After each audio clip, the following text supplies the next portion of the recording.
पुण्यात फ्लॅट घ्यायचा आहे. पण कुठे घ्यायचा, कसा घ्यायचा, कुणावर विश्वास ठेवायचा? फसवणूक तर होणार नाही ना? योग्य दरात मिळेल की नाही?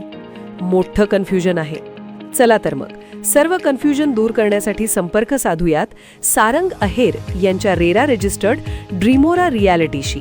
संपर्क सारंग सुधाकर अहेर, ड्रीमोरा रियालिटी. मोबाईल नंबर 82 83 91 91 आणि 62 62 90 910.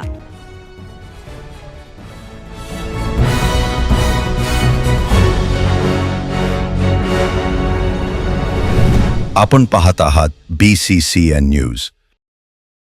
खंडोबाची भक्ती आणि लोककलेची शक्ती. नामशेष होण्याच्या मार्गावर असलेल्या वाघ्या मुरळी कलेला हवे महोत्सवाचे बळ. वाघ्या मुरळी ते जागरण गोंधळ, बुलढाण्याच्या मातीत रुजलेला लोककलेचा समृद्ध वारसा. महाराष्ट्राच्या विदर्भात वसलेला बुलढाणा जिल्हा केवळ ऐतिहासिक स्थळे आणि निसर्ग सौंदर्यासाठीच नाही, तर समृद्ध लोककला आणि भक्ती परंपरेसाठीही ओळखला जातो. येथे खंडेरायाची भक्ती आणि लोककलेचा अद्भुत संगम आजही जिवंत आहे. त्याचाच केंद्रबिंदू म्हणजे वाघ्या मुरळी परंपरा.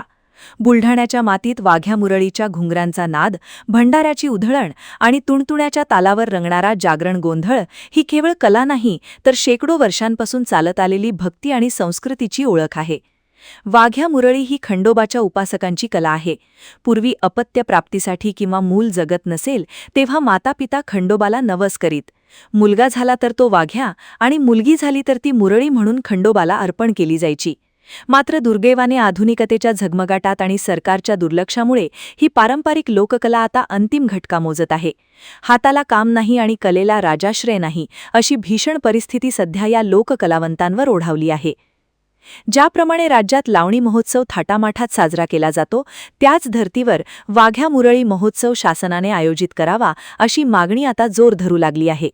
एवढेच नाही तर कलावंतांना मानधन देणे, उत्कृष्ट कलावंतांना शासकीय पुरस्काराने सन्मानित करणे आणि शासनाच्या विविध जनजागृती उपक्रमांमध्ये या कलावंतांचा सहभाग करून घेणे, अशा उपाययोजना करण्याची गरज कलावंतांकडून केली जात आहे. महाराष्ट्राची लोककला ही राज्याची खरी ओळख आहे. लावणीप्रमाणेच जागरण गोंधळ, नमन, वाघ्या मुरळी या कलेलाही हक्काचे व्यासपीठ आणि राजाश्रय मिळाला तरच हा सांस्कृतिक वारसा जिवंत राहील. त्यामुळे शासनाने या लोककलेला जिवंत ठेवण्यासाठी पुढाकार घ्यावा, या लोककलाकारांची आर्त हाक ऐकावी, हीच मापक अपेक्षा. कलावंतापेक्षा आमची तेवढीच कॅटेगरी आहे. म्हणून पुनश्च माझी विनंती शासनाला आहे की वाघ्या मुरळी हा लोककला प्रकार एक जुना पारंपरिक लोककला प्रकार आहे आणि